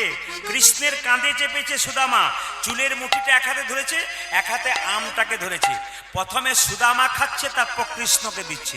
আচ্ছা বাবা, কিছু মনে করবেন না, মায়েরা যে মন্দিরে পুজো দিতে যান, থালাতে করে 4টে আপেল 4টে লেবু নিয়ে যান, ভগবান খায়? জোরে বলুন, খায়? এখন এখানকার ঝাড়গ্রামে মায়েরা কিন্তু খুব চালাক, হ্যাঁ ও বলবে না, নাও বলবে না, খুব চালাক। অন্য জায়গায় তো হ্যাঁ না না কিছু বলে, আসলে যখন বললাম খাই, খাই না, আমি যখন খাই তখন খাই না। সে ভোটের সময় দেখেছেন না, কিছু কিছু লোক আছে দুপক্ষেই মুড়ি খায়। কাকে যে ভোট দেয় গোবিন্দ ছাড়া কেউ জানে না। এ ভাবছে বেটা আমার মুড়ি খাচ্ছে, আমাকে দেবে। ও ভাবছে আমার, এখন তো মুড়ি খাওয়ার ধরুন খুব নাকি বলছে, এক চাপটা মুড়িতেই ভোট নাকি। হ্যাঁ, আর সে যুগ নাই, মানুষ চিনতে শিখে গেছে, এখন বুঝতে শিখে গেছে। ওসব আর দেখবে না, কেন জায়গা দেখবে। জোরে বলুন রাধে রাধে, আরো জোরে বলুন রাধে রাধে। আচ্ছা মায়েরা, ভগবান কি খায়? ভগবান খায় না, তাহলে কাল থেকে আর নিয়ে যাবেন না। ভগবান খায় না, 4টে আপেল 4টে কলা নিয়ে যাবেন। ভগবান খায় না, ভগবান দেখে তুমি প্রেমের ভাবে নিয়ে এসছো না অহংকারের ভাবে নিয়ে এসছো। শাস্ত্র বলছে মান মানা মদ ভক্ত, মানে আপনারা যে কীর্তন শুনতে এসছেন, পয়সা আনার দরকার নাই, আপনাদের মনটা ঠিক দিয়েছেন কিনা সেটা গোবিন্দ দেখছে। এখানে হরিনাম শুনতেছে, কারো মন যদি ঘরের দিকে থাকে তাহলে তো নিতাই গৌর হরিবোল হয়ে গেল। এমন এমন ব্যক্তি আছে মায়েরা, কিছু মনে করবেন না, এখানে বসে কীর্তন শুনছে, মনটা ঘরে পড়ে আছে। আবার এমন ব্যক্তি আছে বাড়িতে বসে আছে কিন্তু মাইকে শুনছে। আমি একটা জায়গায় কীর্তন করছিলাম, তো সেখানে একজন ব্যক্তি বলছে, প্রদীপ বাবু, ঝাড়খণ্ডে গেছিলাম, প্রদীপ বাবু আমি কালকে আসতে পারিনি, মাইকে কিন্তু একবারে শেষ পর্যন্ত আপনি শেষ হরিধ্বনি দিলেন, চুপচাপ শুনলাম বাড়িতে। মানে বলছে আমি বাড়িতে বসে আছি কিন্তু মন আমার কিন্তু ওখান থেকে পড়ে আছে। আর অনেকে দেখবেন এখানে বসে আছে, মন কিন্তু কিন্তু কোথায় বসে আছে? ঘরে বসে আছে। এই জন্য এখানে বসলে হবে না, এখানে মনটাকে বসাতে হবে। তবে আপনাদের এখানে ভালো খবর পেলাম, এখানে কিন্তু কোনো মাতাল নাই। আমি ভুল বলে ফেললাম নাকি? আছে নাকি? ভুল বলে ফেললাম? আছে না? বাবারা বলছেন 2-4টা আছে। কিছু মনে করবেন না, জীবনটা শুরু হলো বোতল দিয়ে, আর জীবনটা শেষ হলো বোতল দিয়ে। একটু প্রমাণ দেবো নাকি? জীবনটা শুরু হয়েছে আমাদের বোতল দিয়ে, আর জীবন এইদিকে এইদিকে ভালো করে শুনবেন, আর জীবনটা শেষ হবে বোতল দিয়ে। প্রমাণ দিই, 1 থেকে 4 বছর পর্যন্ত একটা বোতলে করে মা বাচ্চাকে দুধ দেয়, বোতল দিয়ে শুরু। জোরে বলুন, জোরে বলুন। আচ্ছা হলো তো, 1 থেকে 4 বছর পর্যন্ত বোতল দিল মা, ওই যে বোতল ধরাতে শিখলো, ও বড়তে বোতল ভুলতে পারলো না। সবাই লক্ষ্য করুন। আবার 4 থেকে 15 পর্যন্ত বা 4 থেকে 15 পর্যন্ত কি করলো মায়েরা? জলের বোতল ধরলো। আর 15-র পরে 23 পর্যন্ত বিয়ারের বোতল ধরলো। বিয়ার চেনেন? চেনেন না বোধ হয়, সবুজ রঙের হয় নাকি? 2-4 জন বলছে হ্যাঁ, মানে খেয়েছেন কিনা দেখছি। বিয়ারের বোতল ধরলো।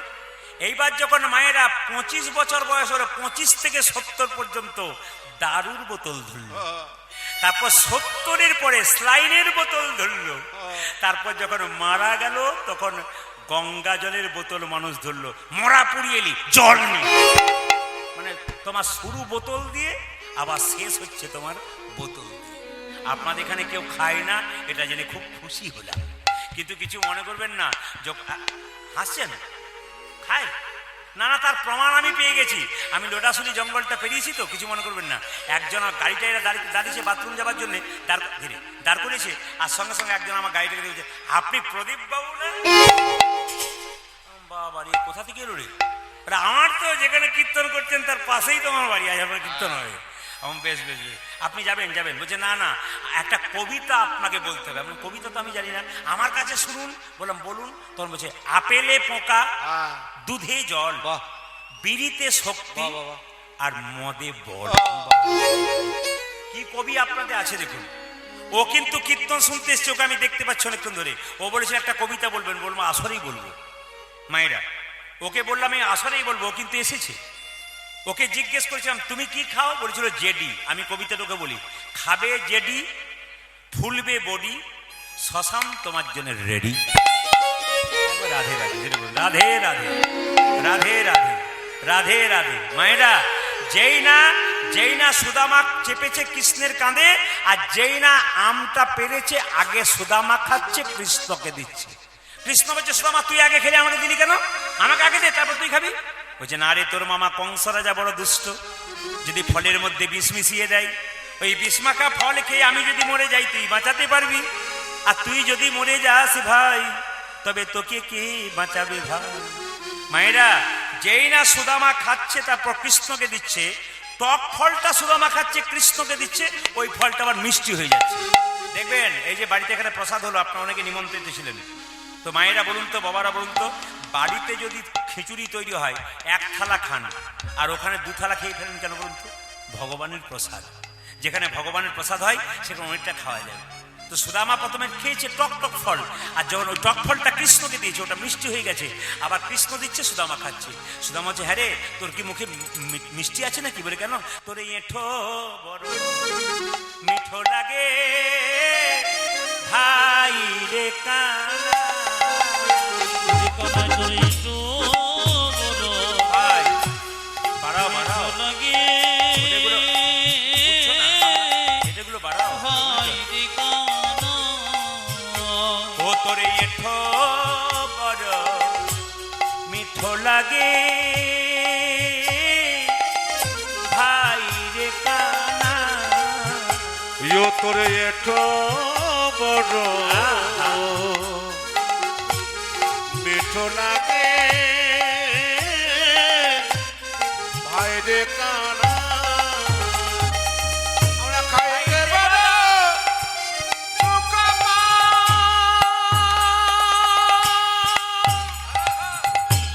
তাই তোরে এঠো খাই।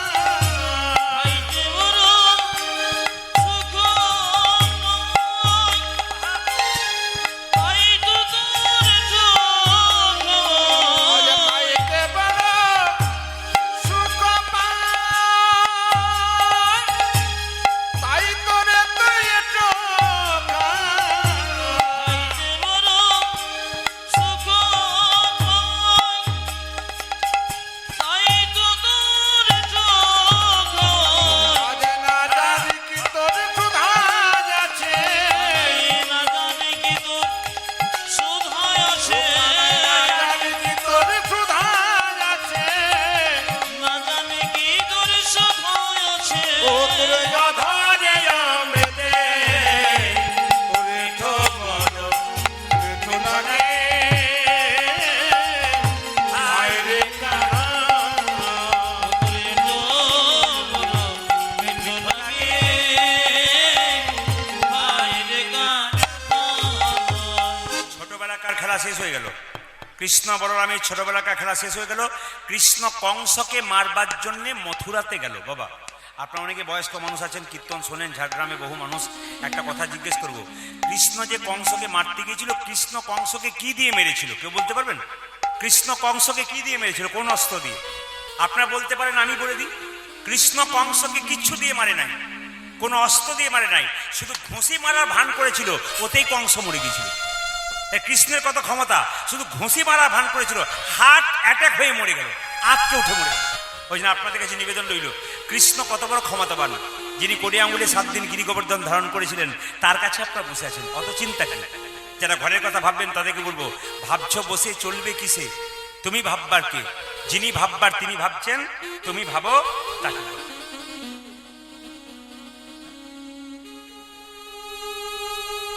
যিনি ভাববার তিনি ভাবছেন, তুমি ভাবো তাকে। সবাই লক্ষ্য করবো, মানে যে যেখানে বসে আছেন, এখন কৃষ্ণ যখন কংসকে মারবার জন্য চলে গেল, তখন কিন্তু আমাদের সুদামা একাই পড়ে গেল। ও কেঁদে কেঁদে খালি বলে, কানাই তুই কোথায় গেলি? ওরে বজের কানু রে, কোন দুঃখে তুই রাজা হলি মথুরাপুরী। হ্যাঁ, ওরে ব্রজে কানো রে, কোন দুঃখে তুই রজগুলি মথুরাপুরে। ওরে বজের কানু রে, কোন দুঃখে তুই রাজা হলি মথুরাপুরী। ওরে ব্রজের কাননে কোন দুঃখে তোর রাজা হলি মথুরাপুরে। ওরে আর কি ফিরে আসবি না ভাই বৃন্দাবন মাঝে।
শ্রীকৃষ্ণ কি। সবাই তালি দিচ্ছেন, দু চারজন মা কিন্তু মানে এতে চলছে আর কি, মানে আপনি পাশের জন দিচ্ছে, মানে পাশের জন দিচ্ছে আর একজন দিব্যি আপনি এরকম করে ঠেস দিয়ে দাঁড়িয়েছে। তার মানে কি, একজন কাজ করে নিচ্ছে, একজন ফাঁকি দিচ্ছে। স্কুলে যেমন মাস্টারমশাইরা দেখে, একজন দিব্যি পড়াশোনা করছে লিখছে, একটা ছেলে পাশে দিব্যি ফাঁকি দিচ্ছে। ফাঁকি দিলে ফাঁকির মতো পাবেন, আর কাজ ভালো করলে কাজ ভালো পাবেন। সবাই মিলে নামা নামা তুলসী কৃষ্ণ প্রেয়সী, রাধা কৃষ্ণের সেবা পাবো এই অভিলাষী। ওটা যে নম নম তুলসী কৃষ্ণ প্রিয়সী, রাধা কৃষ্ণের সেবা পাবো এই অভিলাষী। যে তোমার নামে লয়ে মনোবাঞ্ছা পূর্ণ হয়, যে তোমার নামে লয়ে মনোবাঞ্ছা পূর্ণ হয়, যে তোমার নামে লয়ে মনোবাঞ্ছা পূর্ণ হয়, কি তোমার নামে লয়ে মনোবাঞ্ছা পূর্ণ হয়। কৃপা করে কর মোরে বৃন্দাবনবাসী। যে তোমার নামে লয়ে মনোবাঞ্ছা পূর্ণ হয়, কৃপা করে কর মোরে বৃন্দাবনবাসী। ও যে নামা নামা তুলসী কৃষ্ণ প্রেয়সী, রাধা কৃষ্ণের সেবা পাবো এই অভিলাষী। উলুধ্বনি মায়েরা উলুধ্বনি। নম তুলসী কৃষ্ণ প্রেয়সী, রাধা কৃষ্ণের সেবা পাবো এই অভিলাষী। ও যে নামা নামা তুলসী কৃষ্ণ প্রেয়সী, রাধা কৃষ্ণের সেবা পাবো এই অভিলাষী। তাই করে লক্ষ্মী কৃষ্ণ প্রিয়তি দাদা কিনে সেবা পাবো এই অবিনাশে। তাহলে কৃষ্ণ গেছিল কাকে মারতে? কংসকে মারতে। কংসকে মেরে কৃষ্ণ গেল কোথায়? গুরুদেবের বাড়িতে, সন্দীপন মুনির আশ্রম উজ্জয়িনীতে। কিভাবে যাচ্ছে দেখুন। উজ্জয়িনীতে তো কৃষ্ণ বলরাম পড়াশোনা করছে, আর এদিকে সুদামা খুব কাঁদছে যেন আমি কৃষ্ণের সঙ্গে মিলিত হতে পারি। ওই জন্য কৃষ্ণের কাছে গুরুগৃহে গেল কে? সুদামা। যাচ্ছে কি বলে? জয় গুরু। সবাই নিজে নিজে গুরুকে স্মরণ করবেন। জয় গুরু, জয় গুরু, গুরুদেবের জয়। জয় গুরু, জয় গুরু, গুরুদেবী জয়। জয় গুরু, জয় গুরু, গুরুদেবের জয়। জয় গুরু, জয় গুরু, গুরুদেবের জয়। যে গুরু পিতা, গুরু মাতা, গুরু দয়াময়। আজ গুরু পিতা গুরু মাতা গুরু দয়াময়। যে গুরু পিতা, গুরু মাতা, গুরু দয়াময়। যে গুরু পিতা গুরু মাতা গুরু দয়াময়। যে গুরু পিতা, গুরু মাতা, গুরু দয়াময়। গুরু পিতা গুরু মাতা গুরু দয়াময়। যে গুরু পিতা, গুরু মাতা, গুরু দয়াময়। যে গুরু পিতা গুরু মাতা গুরু দয়াময়। যে আধার থেকে আলোর গুরু তুমি সর্বময়।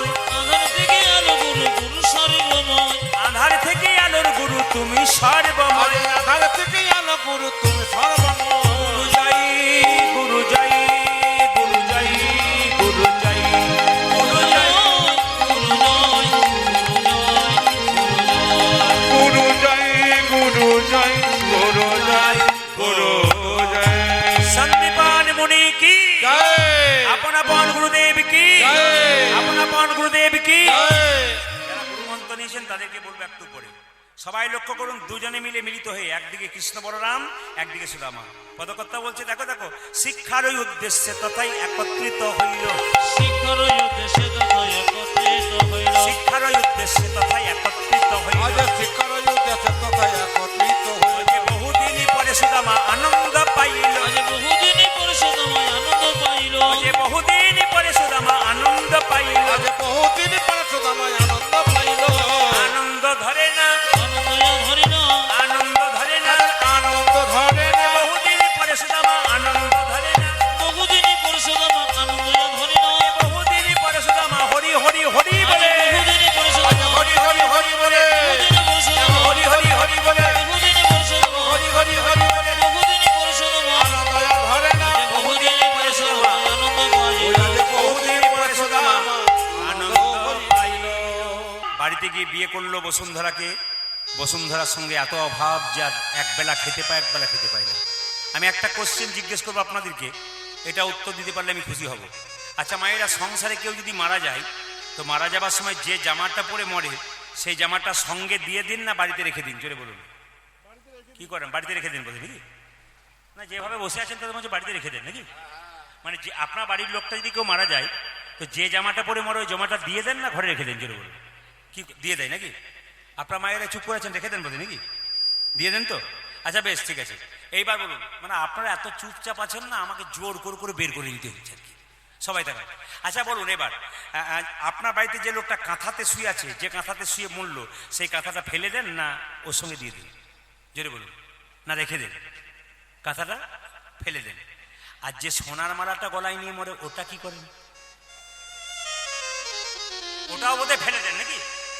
ওটা বোধহয় ফেলে দেন। ওটা নিয়ে নেন। এ সংসারে কেউ কারো নয় বাবা।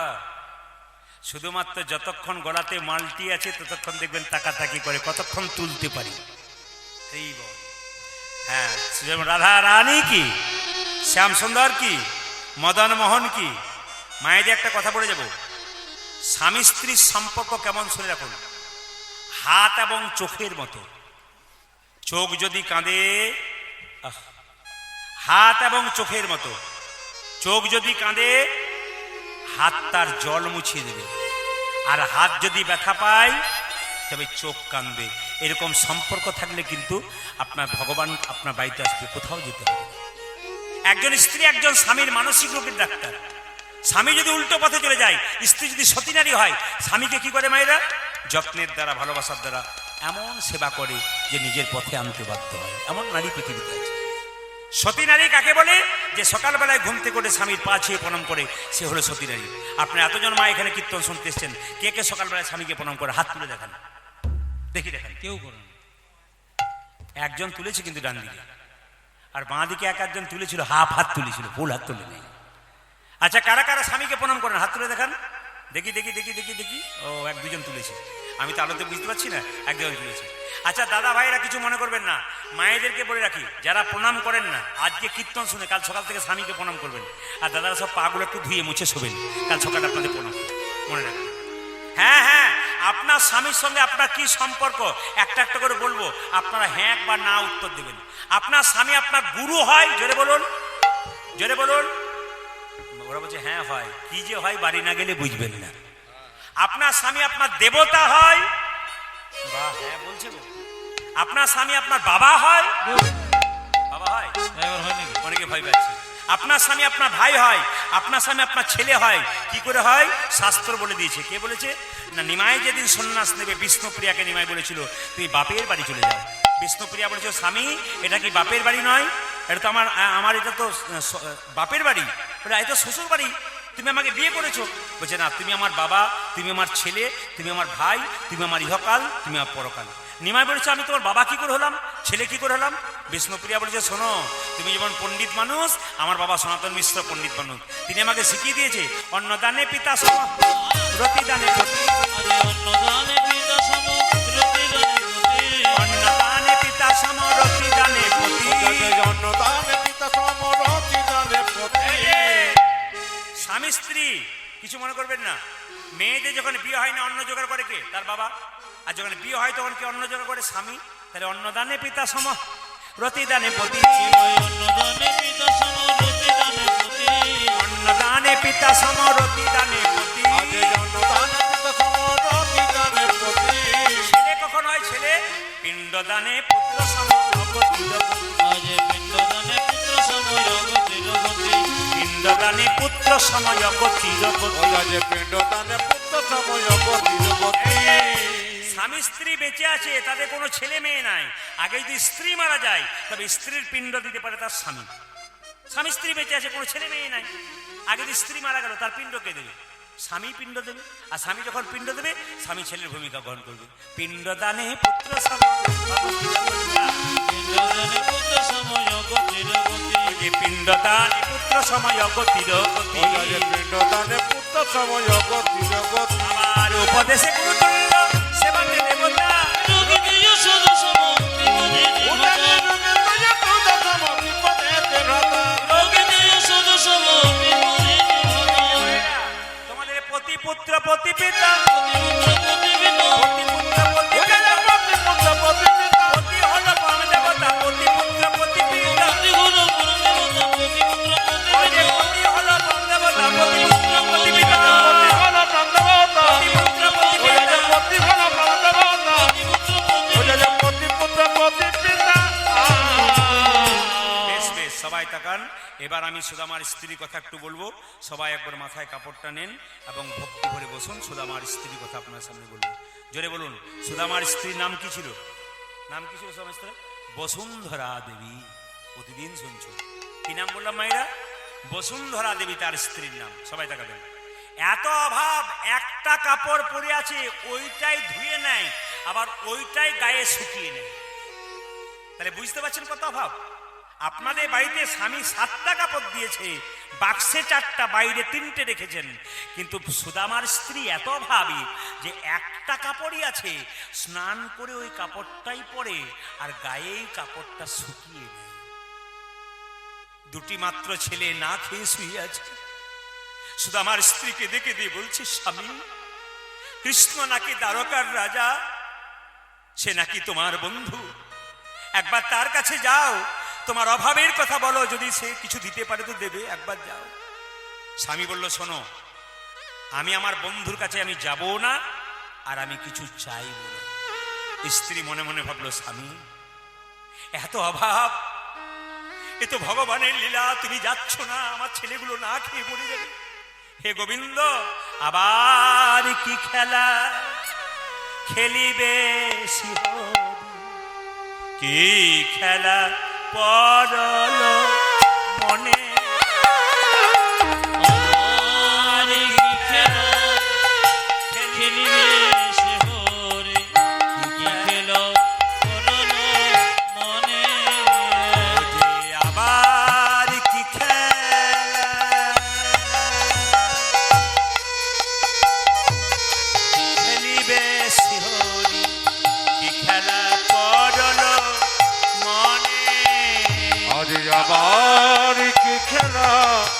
খেলবে জীবনে কি খেলা পড়ল মনে অজে ওগো লীলাময় ওগো শ্রী হরি লীলা বুঝিব কেমনে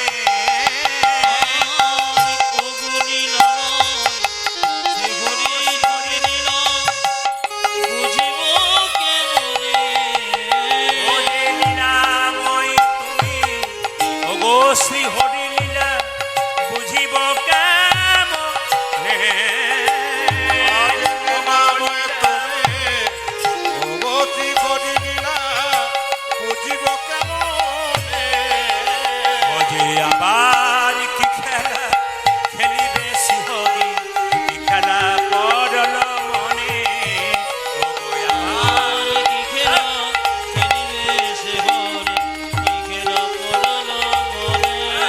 আজ কি খেলা পড়ল মনে খেলা পড়ল আজ কি খেলা পড়ল আমি স্ত্রীর সঙ্গে যদি বোঝাবুঝি ভালো থাকে না সংসার ভালো হয় স্ত্রী বলল স্বামী তোমার বন্ধু কৃষ্ণ তো চিড়ের নাড়ু খেতে ভালোবাসে আমি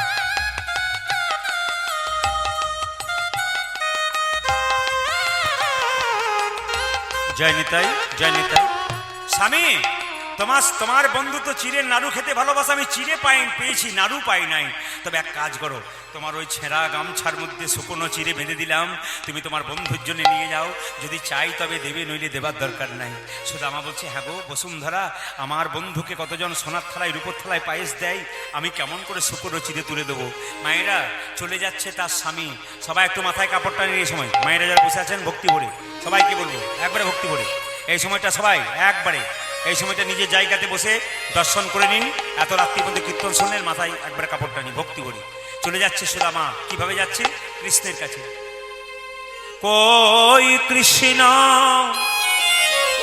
শুকনো চিড়েটা বেঁধেছে গামছাতে গোবিন্দকে দেওয়ার মতো যদি হয় না চোখের জলে দিয়ে ভেসে তাহলে গোবিন্দ সেবা করে শুকনো চিড়েটাকে নিয়ে যাচ্ছে আর বলছে কই কৃষ্ণ কোথায় কৃষ্ণ কোথায় প্রাণ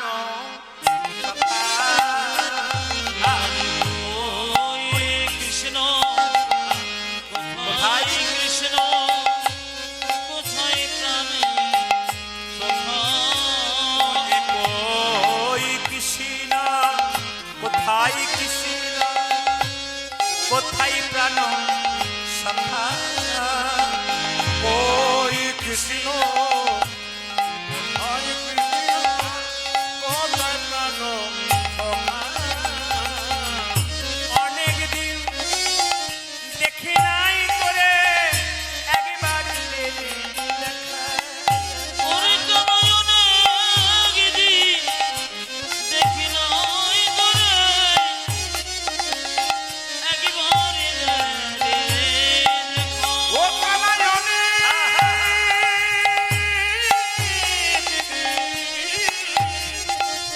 দেখি নাই পারে একেবারে কই কৃষ্ণ কোথায় কৃষ্ণ কোথায় প্রাণ সখা কৃষ্ণ কোথায় কৃষ্ণ কোথায়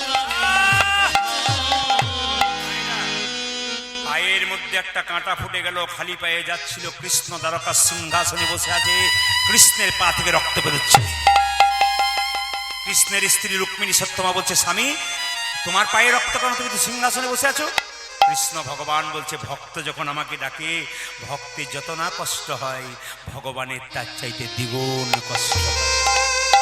তার মানে আজকে রাত্রিতে এই যে আপনারা 12টা পর্যন্ত, 12টা পেরিয়ে কীর্তন শুনলেন, আপনারা যখন উঠবেন তখন আপনাদের পেছনগুলো হয়তো ভিজে গেছে।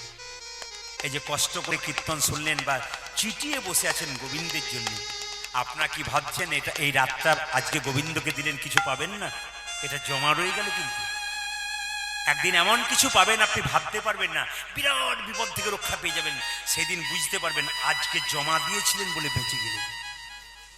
এই আজকের দিনটা যদি দিয়েছিলেন আপনার লাভ হয়ে যাবে।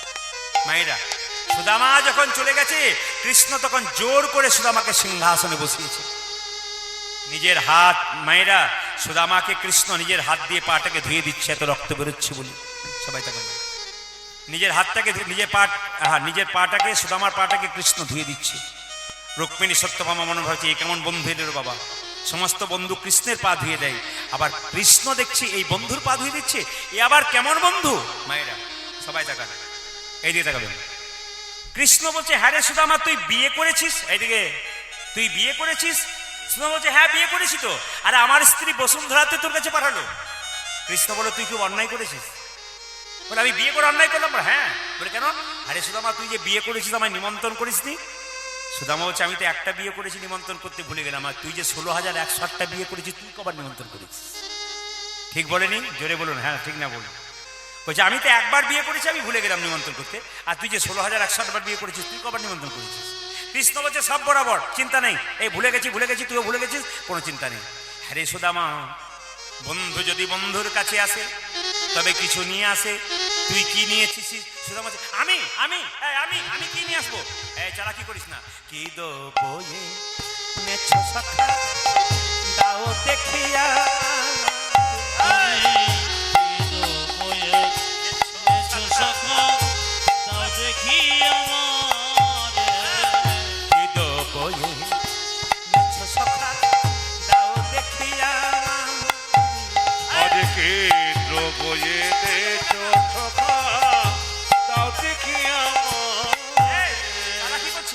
তুই কিছু আনিস নি? দে বলছি। কি দো বয়ে নেছো সখা দাও দেখিয়া,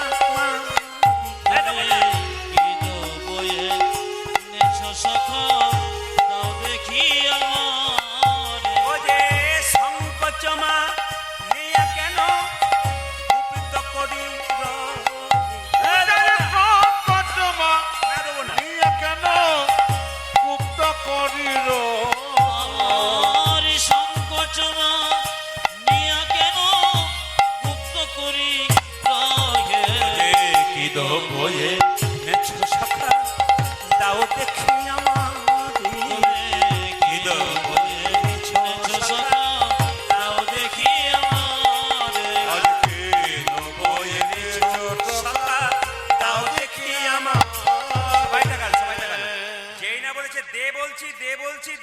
কৃষ্ণ জোর করে সুদামার চিরের গামছাটা কেড়ে নিয়েছে। সুদামা, তুই আমার জন্য শুকনো চিড়ে এনেছিস? তুই কত ভালোবাসিস আমাকে। লোকে আমাকে মিষ্টি খাইয়ে খাইয়ে আমার জিভটাকে নিরস করে দিচ্ছে, তুই শুকনো। ও মা, আবার চিড়েগুলো গলায় লেগে যাবে বলে তুই ভিজিয়ে এনেছিস? সুদামা বলে কানাই রে, আমি চিড়েগুলো আনবার সময় চিড়েগুলো শুকনো ছিল। আনবার সময় মনে মনে ভাবছিলাম কানাই রে, লোকে তোকে সোনার থালাইয়ের উপরে থালাই কত পায়েস দেয়, আমি শুকনো চিড়ে তোকে কেমন করে তুলে দেব। এই কথা ভাবিতে ভাবিতে আমার চোখের জলে চিড়ে ভিজে গেছে গাই গৌর।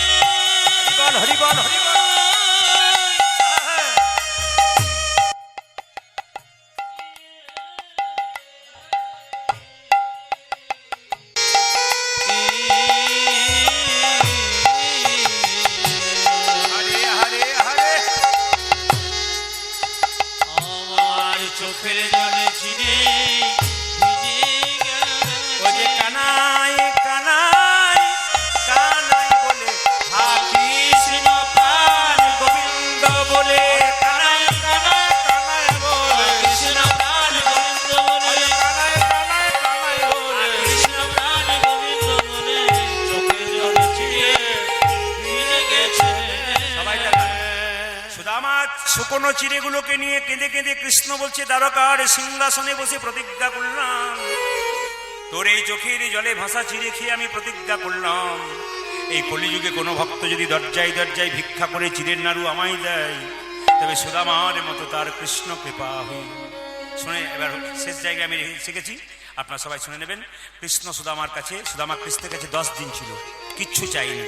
যাবার সময় যখন সুদামা চলে যাচ্ছে, কৃষ্ণ একটা আশীর্বাদ করলো। এই আশীর্বাদটা আপনারা সবাই পেলেন। যারা এতক্ষণ কীর্তন শুনলেন, 12টা 15 বাজছে, আপনারা এত রাত্রি পর্যন্ত কীর্তন শুনলেন, আপনারা কিন্তু সবাই আশীর্বাদ পেলেন। কৃষ্ণ কি বললো সুদামাকে? সুদামাকে যে আশীর্বাদটা দিল, আপনাদেরকে সে আশীর্বাদ দিল। সুদামা তুই ভালো থাকি, সুদামা তুই ভালো থাকে সুদামা তুই ভালো থাকি, যাতে সুদামা তুই ভালো থাকি কোনো অভাব রইবে না ভাই, সুদামা তুই ভালো থাকি, তোর কোনো কোনো অভাব অভাব রইবে না ভয় যে জন্মে নয় জন্মে জন্মে কোনো অভাব রইবে না এই জন্মে নয় জন্মে জন্মে কোনো অভাবে রইবে না এই জন্মে নয় জন্মে জন্মে সুদামা তুই ভালো ভালো থাকে মায়েরা, সুদামার এত অভাব ছিল, কুঁড়ে ঘর ছিল। সুদামা যখন বাড়ি গেল না, দেখতে পেলো কুঁড়ে ঘরটা বিরাট দালান হয়ে গেছে। সুদামা ভাবছে তাহলে এটা বোধহয় কেউ করে দিয়েছে, কোনো রাজা নিয়ে নিয়েছে, আমার স্ত্রী তার কি দাসী হয়ে গেছে? দেখছে না না, এ বাবা, যাক ভালো করেছো, শেষ পর্যন্ত যা করেছো ভালোই করলে। আর তোমাকে একটা কথা বলে যায়, মাইক নিয়ে যাবে, সাবধানে নিয়ে যাবে, মাইক নিয়ে যাবে, সাবধানে নিয়ে যাবে, যেন মান সম্মান বজায় থাকে, ঠিক আছে? যাক শেষ করেছো, ঠিক আছে। রাধা রানী কি, শ্যাম সুন্দর কি, মদন মোহন কি, সুদামা বা বিরাট বড় বাড়ি ফিরে পেল মায়েরা, তার স্ত্রী রাজরানী হয়ে গেল। আর এই সুদামা আমাদের কলিযুগে সুন্দরানন্দ ঠাকুর রূপে জন্ম নিলেন। সুন্দরানন্দ ঠাকুর বন্দি বড়ই আসে গো, সুন্দর বন্দি বলো আসে গো সুন্দরানন্দ ঠাকুর বন্দি বড়ই আসে গো,